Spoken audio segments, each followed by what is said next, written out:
तर मित्रांनो, मी तुम्हाला बॉलिवूडमधली नवीनच मूवी रिलीज झाली आहे, तेरा क्या होगा लवली या पिक्चरबद्दल सांगणार आहे. तर या पिक्चरमध्ये इलियाना डिक्रूज हिरोईन आणि रणदीप हुड्डा हिरोचं कॅरेक्टर रोल करत असतात. मग त्याच्यामध्ये पहिल्यांदा काय होते, लवली म्हणजेच इलियाना डिक्रूज आणि रणदीप हुड्डा म्हणजेच सौमीर असते सब इन्स्पेक्टर पोलीसवाला माणूस. मग मध्ये त्यांना पोरगी बघण्यासाठी म्हणजेच हिरोईनला बघण्यासाठी हिरो आलेले असतात घरी. मग घरी आल्यानंतर काय होतंय, आता लवली असते काळी. मग काळी असल्यामुळं आता प्रत्येक मुलीचं वडील आता मुलगी जरा काळी आहे बा म्हणून थोडं फोटोला गोरं करून पाठवतात. मग ते पाठवतात तिकडं. मग पाठवल्यानंतर आता हिरोची आई म्हणते, तुम्ही तर आता मुलगी पांढरी होती, काळी कशी दिसाल्या, त्याच्यावरून प्रश्न टाकत्या. मग तसं म्हणल्यानंतर हिरोईनकडले तिचे वडील हिरोईनला न सांगण्याशी करतात, म्हणजे इलियानाला न सांगण्याशी करतात ही. आणि तिनं काळी असते, तिला काय फरक पडत नसतं. तिनं म्हणते मी काळी आहे, मी काळेच असलं तर मला चालेल, गोरं करायची काय गरज नाही. पण तिचा वडील न सांगण्याशी करते. मग तेवढ्यात हिरोईनकडले खूप बोलतात. हिरोईनचे वडील, हिरोईनच्या आत्या असतात तिथंच, पुन्हा हिरोईनची आई ते बोलतात. मग इकडं पडते हिरोची आई एकटी पडल्यानं मग हिरो बी आपला रणदीप हुड्डामध्येच म्हणताय, तुम्ही धोका दिला हो, तुम्ही असं केला हो, पांढरी गेला हो, काळी होती, तेवढं बोलून जातात निघून. मग नंतर असं बोलून ते रिश्ता तुटताय. आणि ते असं केलं नसतं त्याच्या बापानं, तिच्या म्हणजे वडिलानं. पण केलं कसं काय, तिला आधीच 10 ते 11 स्थळं आले होते, कोणी बी सिलेक्ट करायला नव्हतं. आणि ती काळी होती, पण काळी असली तरी तिनं डॉक्टरेट केली होती, म्हणजे PhDची तयारी करत होती. त्याच्यामुळे तिला काय वाटत नसतं. मग नंतर असंच एक स्थळ भेटते. मग त्याच्यामध्ये काय म्हणते, आता हुंडा ते असते की चालते.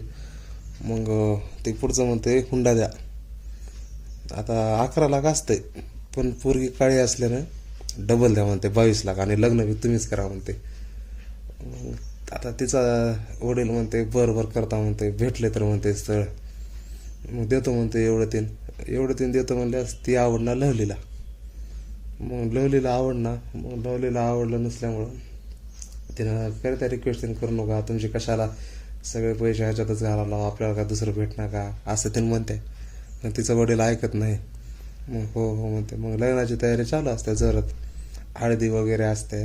मग आता ते हुंड्याचं सामान ते घ्यायला त्यांना पाहिजे असते ट्रक. तिच्या वडिलाचं असते ट्रक ओळखीचं, संदीप म्हणून असते.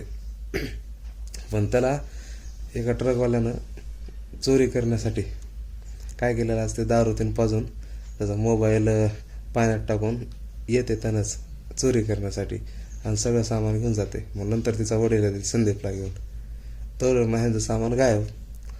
मग त्या नादामध्ये येता डबल हिरो म्हणजे कोण, रणदीप हुड्डा. काय करण्यासाठी, चौकशी करण्यासाठी, कुठे गेलं काय नाही. आता तर पहिल्यांदा आलेला असते, भांडण झालेलं असते, मग डबल कसं यावं म्हणते. मग त्याच्यासोबत असते आपली एक कॉन्स्टेबल असते, लेडीज असते, हे खूपच हे असते, जोक तीन करते, अरे सर कसं काय भ्यायला वड्या तुम्ही इथं. तिला गोडा माहीत असते, ह्या ना आधीच येऊन इथं पोरगी बघायला आलते, भांडणं तीन करून गेले. ते कळते नंतर तिला. म्हणून तर सांगतात असं गेली बा चोरीला, दुसरे ट्रकवालं होतं आणि त्यांना घेऊन गेलं. बरं म्हणते. मग त्यानं सगळं चेक करतात. मग त्यांना शक जातात त्यांच्या भावाच्या पोरावर, आणि त्या हिरोईनचा वडील आणि त्याचा भाऊ बोलत नसतात. शक जातात त्याच्या पोरावर, कारण ते बॉटल्या असतात तिथं ठेवलेल्या दारूच्या, आणि त्याच्या भावाला लागतात दारूची बॉटल. त्याच्यामुळे शक जात आहे. पण ते सगळं क्लिअर होऊन मग त्यांच्यावरचा शक निघते, आणि शक येते तिच्या आत्यावर, कारण तिच्या आत्याचा नवरा असते आलेला त्या प्रोग्राममध्ये, आणि ते आधीच पैसे त्यांनी घेतलेलं असते, बुडवलेलं असते, त्याच्यामुळे त्यांना खरंच वाटते. मग त्याच्यावर एक शक जाते. मग सगळेजण मिळून जाते तर त्याच्या आत्याच्या नवऱ्याकडे, महेंद्रगडला. मस्त की ट्रकमधून ते जात असते. तर ट्रकमधून जाताना तिथं हॉटेलला थांबतात. आता हिरोला आता हिरोईन आवडाले, बघत राहते तिला बघत राहते, तिनं बी बघत राहते. पण हिरोला जास्त आवडल्यामुळं पहिल्यांदा त्याला आवडली होती, पण तिच्या आईनं बोलल्यामुळे ती भांडणं झालं होतं. मग असंच वाढत जाते. मग तिथं हॉटेलवर भांडणं होते तिच्या वडिलाचे आणि तिच्या भावाचे. काय आता भांडणामध्ये पहिल्यांदा मारामारी करतात, नंतर एकत्र येतात, मग जातात तिकडं तिच्या आत्याच्या नवऱ्याकडं. तिच्या आत्याचा नवरा चोरी केलेला नसते, त्यानंच त्याच्या घरातले सामान विकते म्हणजे पैसे घेतलेले असते, वसुली करायला आलेले असतात. मग तेवढ्यात रणदीफुटा पैसे देऊन तिथलं मॅटर मिटत दे. मग मॅटर मिटवल्यानंतर इलियाना डिक्रूझ धन्यवाद म्हणते, थँक्यू म्हणते. मग नंतर जात असतात त्यानं. मग नंतर आता कहाणीमध्ये ट्विस्ट. हळूहळू चोरायचा पत्ता लागत असते. इकडं रणदीफुड्डा पत्ता काढत असते. पण ही चोरी लग्न थांबवण्यासाठी केलेली असते इलियाना डिक्रूझनंच, म्हणजे हिरोईननं. कारण एवढा पैसा द्यायला 22 लाख, पुन्हा हुंडा एवढा द्यायला, पुन्हा अजून लग्न करायचे एवढं सामान द्यायला. त्याच्यामुळे तिला नको वाटते म्हणून तिने ठेवलेली असते, चोरी केलेली असते तिच्या मित्राच्या मदतीनं. गुगू म्हणून असते. मग चोरी केल्यानंतर आता ते सांभाळतात सगळं. पण त्यांच्याकडून काय चूक होते, ती चोरी केलेला माल दुसरे चोर घेऊन जाते. एक मुक्क म्हणून असते, त्यानं घेऊन जाते. मग त्यांना येते टेन्शन. टेन्शन आल्यास तिनं सांगते असं झालं चोरी. त्यानं सांगणार रणदीफुड्डाला आत्ताच हळूहळू. आणि रणदीफुड्डाला वाटते तिला लग्न करायचं नाही, आणि दोघाचं प्रेम असते, गुगूचं आणि तिचं. त्याच्यामुळे रणदीफुड्डा हो म्हणते. मग पुन्हा ती सगळी कहाणी कळाल्यानंतर त्यानं बोलवते इलियानाला हॉटेलमध्ये, आणि मला चोराचा पत्ता लागलाय ये म्हणते. कारण गुगूनं ते चोरी त्यानं केलेल्या असतात इलियानाच्या मदतीनं. ती रणदीफुड्डानं आधीच पकडलेलं असते त्यांना. आणि तेव्हा त्यानं सांगते तर ट्रक ड्रायव्हर म्हणते मी गुगूच्या दोस्तीसाठी केलो, आणि त्यानं म्हणते मी तिच्या प्रेमासाठी केलो. त्यानं असं ट्रक ड्रायव्हरला सांगितलेलं असते. कारण तरच ट्रक ड्रायव्हर मेरे भाई का प्यार म्हणून मदतीला येऊ शकते. म्हणून गुगूचा आणि इलियानाचं काय तर हाय मॅटर असं सांगते, प्रेम ते नाही म्हणून. मग तीच रणदीफुड्डाला ध्यानात बसते. मग त्याला ते मॅटर कळाल्यामुळं हॉटेलमध्ये बोलवते, म्हणते तुला लग्न करायचं नाही तर कशालाही केलेस. मग नंतर त्याला रणदीफुड्डाला मनात असते गैरसमज की ह्या दोघाचं प्रेम आहे, गुगूचं आणि तिचं. नंतर सामान घेऊन येते घरी. आणि सामान आलं नसतं तरी मी लग्न होणारच होतं तिचं त्या हुंड्यालाच होतं. कारण त्याच्या त्याच्या चुलत्यानं काढलेलं असतं 5 लाख रुपये लग्नाला देण्यासाठी. मग ती एवढं होण्यापेक्षा सामान भेटलेलं असते, सामान घेऊन येते त्यानं आणि सांगते तिच्या वडिलाला, सांगते हिला लग्न करायचं नाही, तिचं आणि गुगूचं प्रेम आहे असा गैरसमज झालेला असता.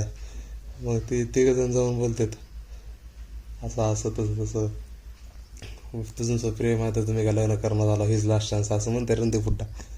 पण तिनं म्हणते अरे तुला गैरसमज झाला रे बाबा, मी तुला काय म्हणले होते फक्त लग्न करायचं नाही, आमच्या दोघांचं प्रेम कुठं आहे.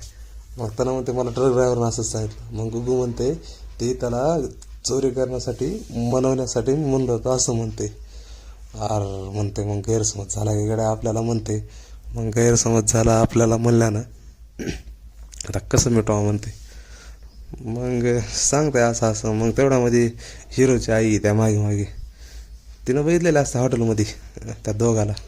आणि हिरोच्या आईला तर आवडत नसते भांडणं झाल्यामुळं. मग त्याच्यामुळे ती पिच्चा करते त्या. मग तिथं भांडणं तीन करायला बघते हिरोईनच्या घरी. मग हिरोईनचा वडील म्हणते आम्हाला माफ करा, जावा म्हणते, नंतर येऊ नका. पण आता रणदीफुड्डाला तर आवडत असते, तिनं लग्न तर होणार असते. मग काय करावं म्हणते. सकाळी उठताय, भाऊ मस्त की रेडी बिडी होत आहे, जात आहे पोलीसचा युनिफॉर्म घालून. युनिफॉर्म त्यानं घालून गेल्यानंतर म्हणते मला ट्रक कोण चोरी केलं तर सामान कोण चोरी केलं तर त्याचा पत्ता लागला आहे. आता हिरोईनचा वडील म्हणते जाऊ द्या सर, आता झालं ते गेलं, सापडलं सामान. पण त्यांना आता त्याला हिरोईन पाहिजे असते म्हणून ड्युटी करायचं म्हणते. आणि करतं इलियानाला अटक हिरोईनला. मग अटक केल्यानंतर ती हुंडा त्याने घेतलेला असतं. त्यांना म्हणते पैसे तर दे, नाहीतर लग्न तर सोडून जा. त्यांना म्हणते मी लग्न सोडून जातो, हुंडा काय घेणार बाबा, मी माझं निघून जातो. म्हणून जाता निघून. लग्न तुटलेलं असते. घालताय हातकड्या घालताय आपला इलियाना डिक्रूझला रणदीफुड्डा आणि घेऊन जाते. मग मध्येच आता गाडीतून घेऊन जाताना ते कॉन्स्टेबल असत्या, कॉन्स्टेबलला उतरते मस्त की जाते गार्डनमध्ये, आणि गार्डनमध्ये जाऊन तिला प्रपोज करते. म्हणते मी तुला आवडता का नाही सांग, म्हणते मी तुझ्यासोबत लग्न करणार आहोत ना असं म्हणते. तिनं म्हणते आवडतंच म्हणते. मग लगेच तिनं म्हणते मी तुला आवडतो, तू मला आवडतास, पण आपल्या घरच्याला आवड ना, आणि तुझ्या बी घरच्याला आवड ना, मग काय करावं. त्यानं म्हणते ते बघत पुढच्या पुढे. मग त्यानं हिरोईनच्या बापाला वडिलाला फोन लावते, असं असं आम्ही लग्न करणारा जमते का. हिरोईनचं वडील तयार होते, पण हिरोईनची आई हिरोची आई सांगते त्याला असं असं एका तासामध्ये जेवढे सैरे घेण्याचे तेवढे घेऊन ये, आणि ठेवते फोन. आणि काय मग नंतर गार्डनमधून जाता जाता पिक्चर संपते. अशी होती स्टोरी तेरा क्या होगा लवली. तर कसं वाटलं, चांगलं वाटलं असेल तर सबस्क्राईब करा मित्रांनो. इमानदारीनं प्रयत्न करायला एक्सप्लेन करायचा. हळूहळू ह्या गोष्टीत आता